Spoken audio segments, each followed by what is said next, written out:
Hey guys, Overland Campers. We're here with at YetiOverland's truck. Chris came in from Arvada, Colorado to help us out with the expo, and we're just going to give him a tour. Chris, Hi. take it away and show us your magic. So when I first got this camper, it was pretty much a shell, like most of this come. So I decided to go ahead and build it out. I'll start off on the passenger side. We have pretty much a camp kitchen. We have front runner jerry cans, front runner bags. Pretty much all my glassware is over here. And then I converted the tables from the doors from the table to a fold down table.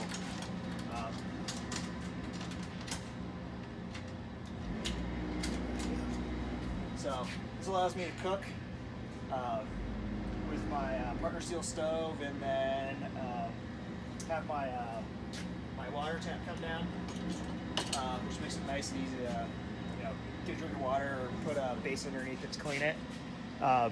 Next, I have my propane tank for my heater with a tap on it on the side for my partner steel stove and our Camp Chef stove.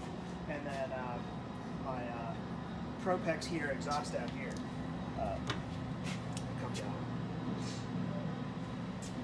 And then above that we have our ARV awning. Comes out, have the ARV room when we have adverse weather or want to camp with a couple more people. But that's pretty much this side of the camper.